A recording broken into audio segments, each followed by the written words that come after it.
معزز سامعین گرامی قدر، آج چند باتیں آپ کے سامنے رکھنی ہیں۔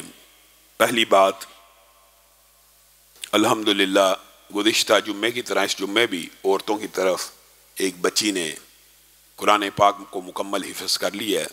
اس کی انشاءاللہ ہری سبق کو جمعے کے بعد سنایا جائے گا تو عورتیں اس میں لازمی شریک ہوں تاکہ بچی کی حوصلہ افزائی ہو۔ اللہ کے فضل و کرم سے اس بچی نے 1 سال سے بھی کم مدت میں حفظ کو مکمل کیا۔ 7 سالہ بچی نے الحمدللہ ایک بچی نے حفظ کیا۔ آپ کے سامنے آئے روز بچے بھی اور بچیاں بھی یہاں پہ حفظ کرتے ہیں۔ یہ جو دین کے ادارے ہوتے ہیں، یہ جو دین کے مراکز مدارس ہوتے ہیں، اللہ کے فضل و کرم سے یہ کچھ ایسا کام کر رہے ہوتے ہیں کہ حقیقت میں آپ کو اس کی اہمیت کا شاید ادراک اور شعور نہیں ہے۔ اس مرکز کے اندر اللہ کے فضل و کرم سے 200 کے قریب بچے بچیاں ملا کے حفظ کر رہی ہیں، 10 سے زیادہ اساتذہ ہیں۔ اسی طرح سکول کے اندر 250 کے قریب بچے ہیں۔ مختلف پروجیکٹس آپ کے سامنے ہیں، 1000 سے زیادہ الحمدللہ بندہ کھانا کھاتا ہے۔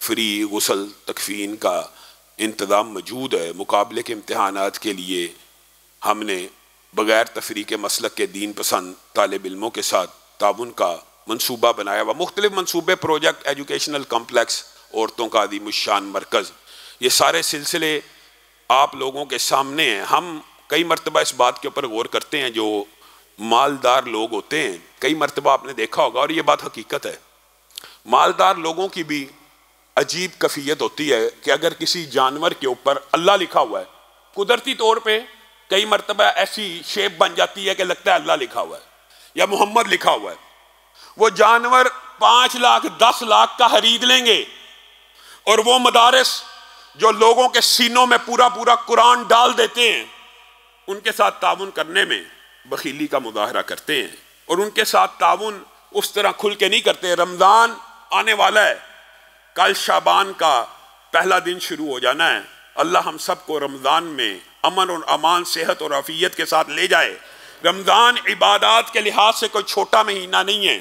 رمضان میں مختلف جو عبادات کی جاتی ہیں ان میں سے ایک اللہ رب العزت کی بارگاہ میں صدقہ اور خیرات کرنا ہے۔ اسی لیے آج آپ کو یہ ریمائنڈر کروا رہا ہوں کہ جتنے بھی ساتھی ہیں جو سن رہے ہیں، جو دیکھ رہے ہیں، جو بیٹھے ہیں، سب اپنے صدقات، زکوٰۃ، عطیات کے اندر اس مرکز کو یاد رکھیں۔ یہ دین کے قلعے ہیں، یہ دین کے ادارے ہیں۔ آپ نے کبھی غور کیا ہے مسجد النبوی؟ آپ کبھی غور کریں اس بات کے اوپر، 1400 برس بیت گئے ہیں، کس کے لیے صدقہ جاریہ؟ جس نے اس جگہ کے اندر حصہ لیا، جس نے جگہ لے کے دی۔ کیا آج بھی حضرت عثمان کو وہاں پہ پڑھی جانے والی نمازوں کا اجر و ثواب نہیں ملتا ہوگا؟ یہ وہ سلسلے ہیں اور اس بات کا اللہ رب العزت نے بڑی خوبصورتی سے قرآن پاک کے اندر ذکر کیا ہے۔ وَأَنفِقُوا مِمَّا رَزَقْنَاكُمْ مِن قَبْلِ أَن يَأْتِيَ أَحَدَكُمُ الْمَوْتُ فَيَقُولَ رَبِّي لَوْلَا أَخَّرْتَنِي إِلَىٰ أَجَلٍ قَرِيبٍ فَأَصَّدَّقَ وَأَكُن مِّنَ الصَّالِحِينَ۔ موت کے پہلے ہی جھٹکے میں، موت کے پہلے ہی لمحے میں سب سے پہلا شعور جو انسان کے دماغ میں بیدار ہوگا، مختلف شعور کا ذکر قرآن پاک میں موجود ہے، عذاب کے بارے میں، فرشتوں کے آنے کے بارے میں، لیکن اس شعور کی بھی عجیب اللہ نے قرآن پاک میں منظر کشی ہے۔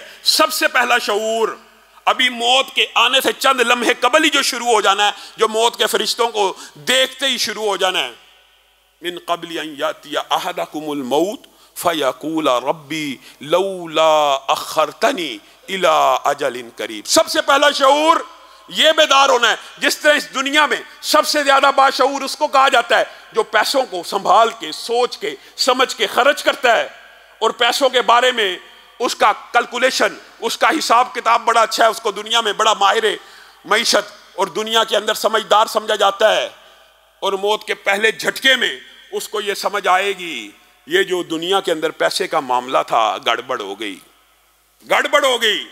فَيَقُولَ رَبِّ لَوْلَا أَخَّرْتَنِي إِلَىٰ أَجَلٍ قَرِيبٍ۔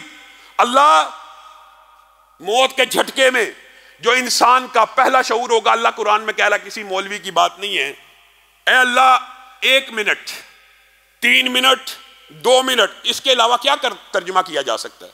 اللہ اتنی مہلت دے دے، اتنے وقت دے دے، موت کے فرشتے کو صرف اتنا ڈال دے کہ میں اپنے وارثوں سے یہ گفتگو کر دوں کہ جو کچھ چھوڑا ہے اللہ کے راستے میں خرچ کر دو، صرف اتنی مہلت دے دے۔ اللہ تعالیٰ کہتے ہیں وَلَن يُؤَخِّرَ اللَّهُ، اللہ تعالیٰ پھر مہلت نہیں دیتا۔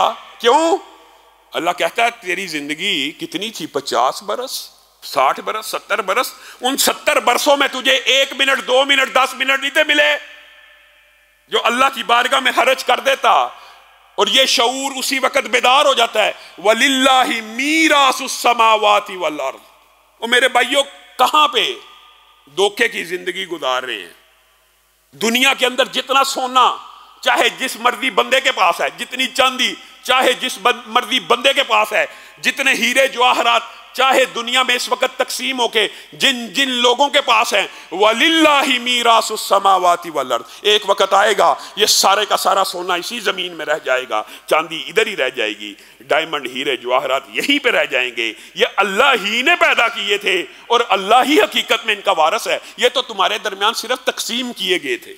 اسی لیے احادیث میں آتا ہے ایک وقت آئے گا جب زمین اپنے خزانوں کو اگل دے گی نا، تو بندہ کہے گا اوہو اس سونے کے لیے قتل قتال ہوتے رہے تھے، اس خزانے کے لیے ایک دوسرے کو چیڑ پھاڑ کیا جاتا تھا۔ میرے بھائیوں آج انفاق فی سبیل اللہ کے راستے میں جو سب سے بڑی رکاوٹ ہے وہ کیا ہے؟ میرے گھر کا بجلی کا بل ہے، میرے بچوں کی فیسیں ہیں، میں نے اگلے ماہ کا راشن کیسے چلانا ہے؟ یہ شیطان تمہیں فقر و فاقے کا ڈرا، یہ بھی اللہ ہی کہہ رہا ہے، شیطان تمہیں فقر کا فاقے کا اندیشہ ڈالتا ہے، بدلے میں اللہ تم سے مغفرت کا وعدہ کرتا ہے، تمہاری مرضی ہے شیطان کے دھوکے میں آ جاؤ یا اللہ کی مغفرت کی طرف بڑھ جاؤ۔ ما نقصت صدقۃ من مال، یہ کون کہہ رہا ہے؟ مولوی کہہ رہا ہے؟ یہ اللہ کے رسول کا پکا سچا وعدہ ہے۔ صدقہ دینے سے، اللہ کے راستے میں خرچ کرنے سے مال کم نہیں ہوتا۔ یہ کون کہہ رہا ہے؟ رسول اللہ صلی اللہ علیہ وسلم۔ کیا ان کی بات جھوٹ ہو سکتی ہے؟ وَمَا أَنفَقْتُم مِّن شَيْءٍ فَهُوَ يُخْلِفُهُ، اللہ بھی کہہ رہا ہے جو چیز تم خرچ کرتے ہو اس سے بہتر اللہ تمہیں عطا کر دیتا ہے، اللہ کہہ رہا ہے۔ اور اسی پہ بس نہیں، آپ کو پتہ یہ ایک لمبا چوڑا موضوع ہے، اور اللہ تعالیٰ اس کو تجارت لن تبور کہہ رہا ہے، ایسی تجارت جس میں کوئی خسارہ نہیں۔ دنیا کے اندر کوئی انسان یہ گارنٹی نہیں دے سکتا کہ ساری زندگی تجارت میں خسارہ نہیں ہوگا، ہمیشہ پروفٹ ہوگا۔ کائنات کی ایک ہی ذات ہے، وہ اللہ رب العزت ہیں، جو کہتے ہیں میرے ساتھ کاروبار کرو، میرے ساتھ تجارت کرو، تمہارا رب کبھی بھی تمہیں اس تجارت میں نقصان نہیں دے گا۔ اگر تم اللہ کو قرض دو گے اللہ بڑھا چڑھا کے واپس کرے گا۔ کس طرح؟ جس طرح تم نے اپنے گھوڑے کے بچے کو یا کسی جانور کے بچے کو بچپن میں پالا پوسا ہے، تو وہ بچہ تھا، کچھ سال بعد طاقتور گھوڑا بن گیا، بیل بن گیا، وغیرہ وغیرہ۔ اللہ کے رسول صلی اللہ علیہ وسلم نے ہمیں یہ بات بتلائی ہے کہ کل قیامت کے دن کئی انسان اپنی ایسی ایسی نیکیوں کو دیکھیں گے جو احد پہاڑ سے بھی بڑی ہوں گی، اور کہیں گے اللہ یہ نیکی یاد تو نہیں آ رہی کہ اتنا بڑا اجر، احد پہاڑ 9 کلومیٹر، ہزاروں لاکھوں اربوں ان گنت ریت کے ذرات، اتنی بڑی نیکی۔ یہ وہ کھجور ہے جو تو نے ایک بھوکے کے منہ میں ڈالی تھی اور تیرے رب نے اس کی پرورش کی، اس کا تب سے پرورش کرتے کرتے آج یہ اتنی بلند اور بڑی ہو گئی ہے کہ احد پہاڑ جتنی ہو گئی ہے۔ تم نے اللہ کو کیا سمجھا؟ اللہ تعالیٰ ریٹرن نہیں کرتا، اللہ تعالیٰ واپس نہیں لٹاتا۔ اور اللہ کے فضل و کرم سے تحدیث نعمت کے طور پہ کہہ رہا ہوں، یہ ادارہ یہاں پہ کوئی مینیجیریلز کٹ نہیں ہوتے۔ آپ یورپ چلے جائیں حیران ہو جاتا ہے، کئی دفعہ دوست آ کے بتاتے ہیں لاکھ روپیہ جی صدقہ اکٹھا ہوا ہے، 30,000 40,000 50,000 روپیہ مینیجیریل اخراجات میں کاٹ لیتے ہیں۔ ماشاءاللہ، یہاں پہ اللہ کے فضل و کرم سے صرف تحدیث نعمت کے طور پہ کہنا چاہتا ہوں، جتنا آپ لوگ ڈالتے ہیں اتنا ہی میں اور میری خاندان کے لوگ اللہ کے فضل و کرم سے شاید اس سے زیادہ ہی اللہ کے راستے میں یہاں پہ لگاتے ہیں۔ آپ کے سامنے کتنے عرصے کے اندر یہ مرکز کہاں سے کہاں اور کتنی ترقی کی، لیکن اس کے لیے ہمارے جو پروجیکٹس ہیں، ایجوکیشنل کمپلیکس 6 منزلہ بنانا، یہ عورتوں کی مسجد آپ کو کہا رمضان سے پہلے کمپلیٹ کرنی ہے، انشاءاللہ کرنی ہے۔ ہماری بہنیں پہلی تراویح انشاءاللہ اس نئی مسجد میں ادا کریں گی، لیکن اس کو بھی 4 منزلہ بنانا ہے۔ اس لیے آپ کو آج یاد دہانی کرا رہا ہوں کہ رمضان سے پہلے اور اس مہینے کے اندر رسول اللہ صلی اللہ علیہ وسلم عبادات میں جٹ جایا کرتے تھے، اور حدیث کے الفاظ یہ آندھی اور طوفان کی طرح اسی مہینے سے حج کرنا شروع کر دیتے تاکہ پریکٹس ہو جائے۔ آسمان سے بھی 2 فرشتے ہر روز اترتے ہیں، ہر روز، یہ حدیث بھی صحیح ہے۔ آپ سمجھتے ہیں صدقہ مال کو کم کر دے گا؟ آسمان سے 2 فرشتے اترتے ہیں اور کہتے ہیں جو اللہ کی بارگاہ میں آج خرچ کرے گا، ہر روز کی بات ہے، ہر روز کی، یہ صرف رمضان کے ساتھ خاص نہیں ہے، جو آج اللہ کے راستے میں خرچ کرے گا اللہ تو اس کے رزق کو بڑھاتا چلا جائے گا، اور اللہ جو آج خرچ نہیں کرے گا، بخل کا مظاہرہ کرے گا، اس کے رزق کو روک لیں۔ یہی وہ صدقہ ہے کہ محمد الرسول اللہ صلی اللہ علیہ وسلم نے فرمایا جس دن لوگ اپنے اپنے پسینوں میں غوطے لے رہے ہوں گے، یہ صدقہ ان کے لیے کشتی کا کام کرے گا اور پسینے سے نکال دے گا۔ اور دوسری حدیث میں کیا ہے؟ جس دن کوئی سایہ نہیں ہوگا اس دن یہ صدقہ ان کے اوپر سایہ کیے ہوگا۔ اور یہ حدیث آپ نے نہیں سنی؟ 7 عرش کا سایہ پانے والوں میں سے ایک وہ بھی ہے جس نے ایک ہاتھ سے خرچ کیا اور دوسرے ہاتھ کو پتہ نہ لگا۔ لیکن نیکیوں کے اعمال میں اللہ کے راستے میں خرچ کرنا، جس طرح آپ کے سامنے پہلے میں رکھتا ہوتا ہوں کہ ذکر الہی اور انفاق فی سبیل اللہ 2 ایسی نیکی ہیں کہ جن کے اندر اعلانیہ بھی کرنا جائز ہے، اعلانیہ بھی دکھاوے کے لیے، ریاکاری کے لیے نہیں، لیکن اعلانیہ اس نیت سے کرنا تاکہ مجھے دیکھ کے فلاں بھی کرے، فلاں بھی کرے، فلاں بھی کرے، اور ذکر اللہ کو بھی اونچا کرنا۔ ان 2 نیکیوں کے علاوہ بتائیے کسی نیکی میں اللہ نے اور رسول نے اجازت دی ہے؟ اسی لیے کہا جو یہ رشک ہے صرف 2 ہی بندوں کے اوپر ہے، ایک اس کے اوپر بھی ہے جو اللہ نے جس کو مال دیا اور وہ اللہ کی بارگاہ میں خرچ کرتا ہے۔ اور صحابہ کا آپ کو پتہ ہے جو طرز عمل تھا، صرف ایک واقعہ رکھ کے اپنی بات تو آگے بڑھاؤں گا۔ ابو دہدا کا واقعہ آپ سب نے سنا، مختصر کر کے رکھتا ہوں۔ رسول اللہ صلی اللہ علیہ وسلم کے پاس ایک شخص آ گیا اور آ کے کہنے لگا اللہ کے رسول میرے ہمسائے کے پاس ایک کھجور کا خشک تنا ہے، میں اس کے گھر سے اکھاڑ کے اپنی چھت پہ ڈال دوں گا، سفارش کر دیجیے۔ مختصر کر رہا ہوں۔ رسول اللہ صلی اللہ علیہ وسلم نے کہا بلاؤ۔ اس کو بلایا، کہا خشک کھجور کا تنا دے دے، اپنے بھائی کی مدد کر دے، چھت ڈال دے گا، بیچارے کا لینٹر ڈال جائے گا، چھت مل جائے گی۔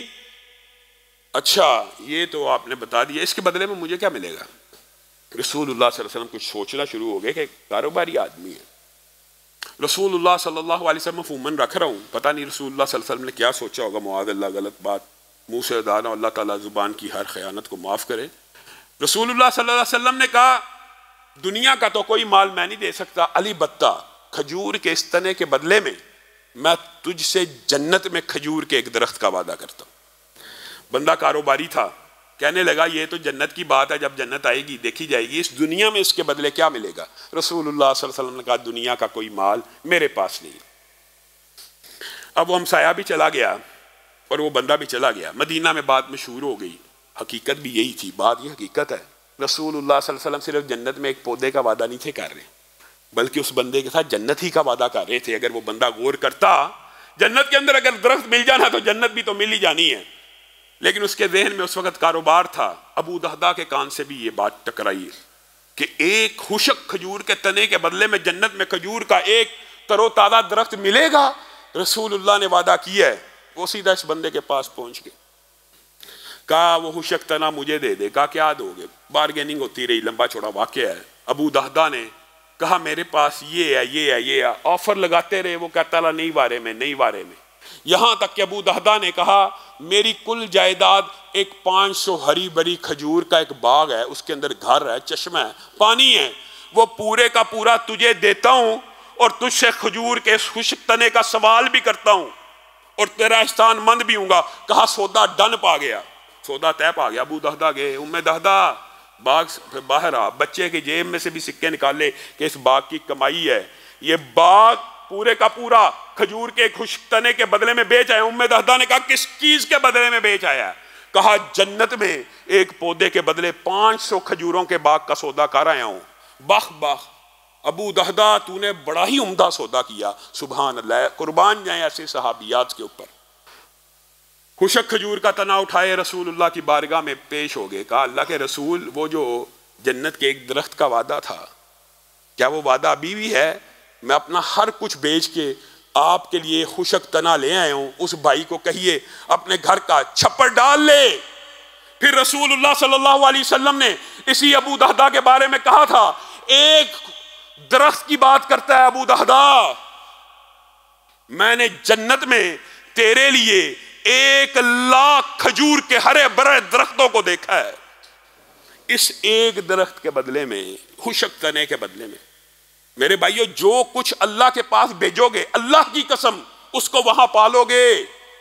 جو دنیا کے وارثوں کو دے جاؤ گے، یا دنیا میں دینا چاہیے وارثوں کو بھی، متمول چھوڑنا چاہیے، لیکن جو کچھ کمایا وارثوں کا ہے۔ حقیقت میں قیامت کے دن وہی تمہارے سامنے ہونا ہے جو تم نے اللہ کے ہاں بھیج دیا۔ اسی لیے رسول اللہ صلی اللہ علیہ وسلم نے امی عائشہ کو کہا تھا کیا بچا ہے؟ بکرا آیا تھا نا گوشت کا، امی عائشہ نے بانٹ دیا، کہا کچھ بچا ہے؟